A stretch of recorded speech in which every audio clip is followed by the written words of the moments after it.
So, hi everyone! Welcome back to my channel. So, for today's video, magkakaroon tayo ng tutorial kung paano gumawa ng layout na ganito kung saan nakasuot na yung mga bata ng toga na white, no? Na hindi na natin sila kailangang picture na actual na suot-suot nila yon. So, yon. Ito yung final output natin and then yon. Tingnan natin kung paano tayo nag-come up sa ganitong layout.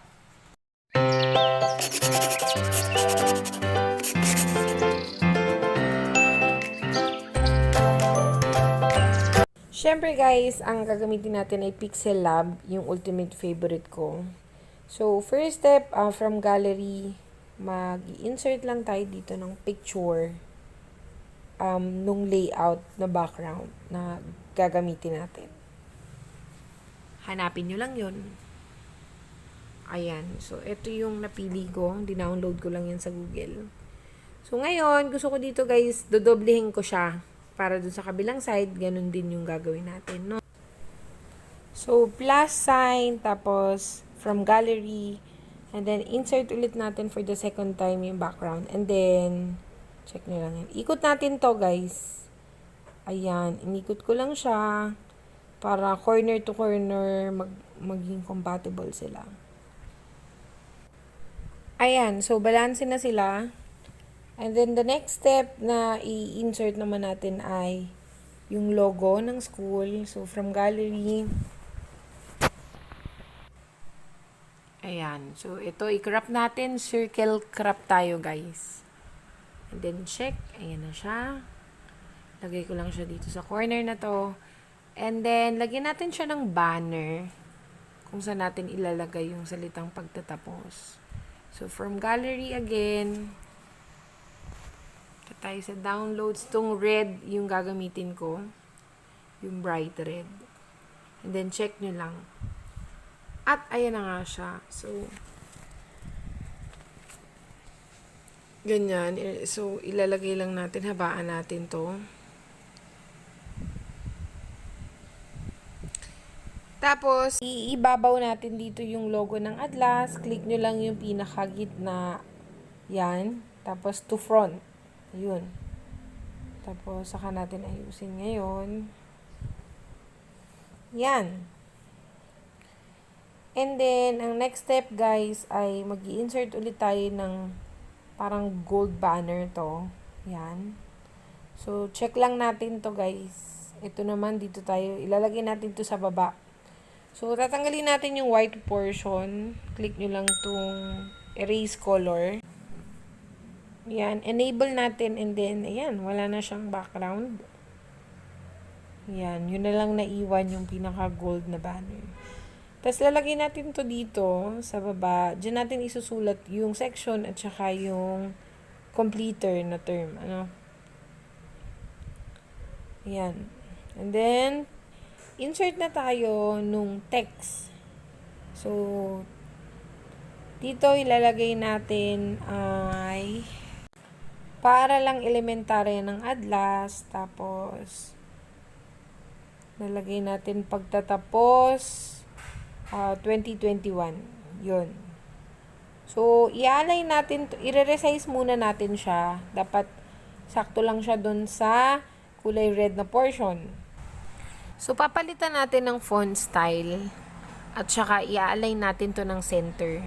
So, i-click lang natin tong letter A sa pinakababa. Tapos, palitan ko lang to ng font. Ito. Arm wrestler ulit yung gagamitin natin para malaki. Ayan. Tapos, i-align natin by clicking. Higanap natin. Ito, align. And then, click nyo lang dyan guys yung center. Ayan, yung gitna. I-click nyo, check. Ayan. So, nasa gitna na. And then, lagyan natin siya ng outline. Naturo ko na to sa previous video ko. Stroke ang tawag, guys. Yan, pwede nyo siyang kapalan. Ayan, kinakapalan ko siya. Ayan. Ayan, this time, doblehin natin tong text na to para hindi na tayo mag-input ulit. Click nyo lang yung pinaka-text box and then tong letter A sa baba and then copy. Para madoble siya. Ayan. Yun na yun. So, pwede na natin ilagay yung isa sa baba, yung isa sa taas. And then, i-edit na lang natin kung ano yung text na i-type natin. So, this time, lagay naman natin ay completer, and then, yung section niya sa ilalim, which is kindergarten Malvar. Ayan, this time, guys, lagay na natin yung background kung saan mag-a-appear yung toga na white. So, dinownload ko lang din to sa Google. Yan. So, hanapin natin. So, ito yun. So, check nyo lang yan. Then, first step, tatanggalin muna natin yung white background. Pero, ayun, marami tayong remedyo na gagawin bago natin malinis yan. Crop muna pala natin siya. Ika-crop muna natin siya kasi ito lang naman yung need natin. Yan. So, ganyan. Then, after nating makrap, tanggalin natin yung background na kulay white. Dito ulit tayo sa erase color. Enable lang ulit natin siya. Tapos, yan, adjust nyo na lang yung brightness. Yan, makikita nyo yan. Medyo hindi siya kita. So, pag in-adjust nyo, yan, dito sa tolerance, para mag-appear. So, ngayon, doblehin din natin tong picture na to. Click nyo lang tong gitna, and then, copy. Ayan. Kasi, hahatiin natin siya. Pag hihiwalayin natin to, yung isa, ika-crop natin bilang pinaka-cup lang. And then, yung isang part naman, ika-crop natin para yung baba lang. Yan, para ma-adjust natin. Depende dun sa picture nung bata. Ayan.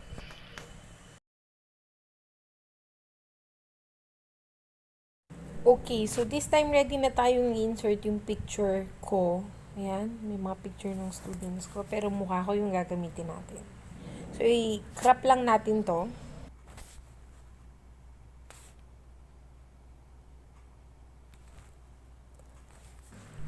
So, after cropping, punta tayo dito sa erase para matanggal natin yung mga excess na background malapit dun sa hair. Kasi kailangan hair lang talaga yung makita.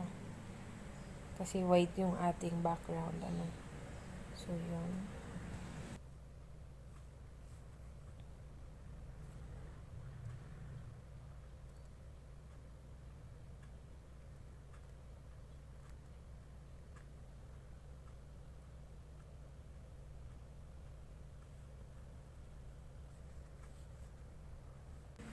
So, yun dun sa ulo matatakluban niya nung cup.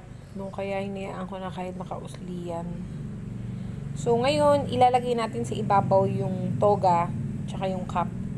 So, punta lang kayo dito. Dito tayo sa gitna and then to front. Click nyo yung to front. Ayan, nasa ibabaw na siya. Tapos, i-adjust na lang natin yung blending nung color. At the same time, yung tawag dito yung sizes nung cup at saka nung shoulder dun sa size nung mukha nung paglalagyan natin dapat medyo ano siya parang accurate or akma, no?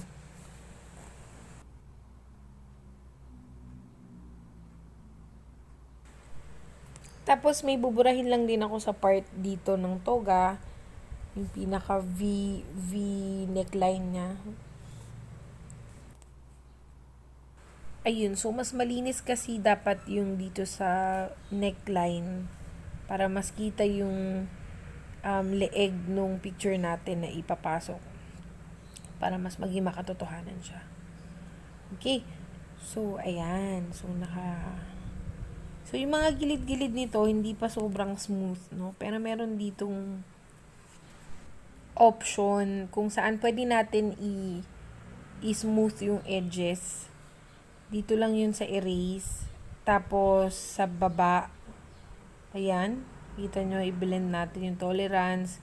And then, sa baba nitong tolerance ay mayroong smooth edges. Yan, para hindi kalat-kalat. Mas malinis. Ayun, check nyo lang. And then, ganun din. Yung gagawin natin dun sa babang portion. Smooth din natin yung edges. And then, that's it. And then, for the last part, Guys, I almost forgot. Dadagdag natin, of course, yung walang kupas-kupas na logo ng ating DepEd, of course. Dito siya sa Moving Up. At saka yung Region 4A na logo. So, tingnan natin. So, open lang natin yan. Circle crop. Tapos, pwede nyo na siyang i-align kung saan nyo man gusto. Dito, pwede. Tapos, gusto ko siyang labuan ulit. Sa previous video ko, naturo ko na sa inyo kung paano yung gawin. So, opacity. Yan. Para shadow lang siya. And then, we're gonna check this. And insert another logo, which is yung Calabarzon logo. Yan. And then, circle crop, guys. Then, simply check that and position that kung saan nyo man gusto. Pwede rin siya dito, diba? Ganyan lang kadali. Pwede rin naman ganito, dito. Lipat na lang natin. Tapos dito. Ayan. So, after that, just hit this save button and then save as image. And then you can simply upload this, guys, in your Facebook group. And this photo will serve as their souvenir para sa kanilang moving up. No, at least nakatoga sila. So, thank you for watching this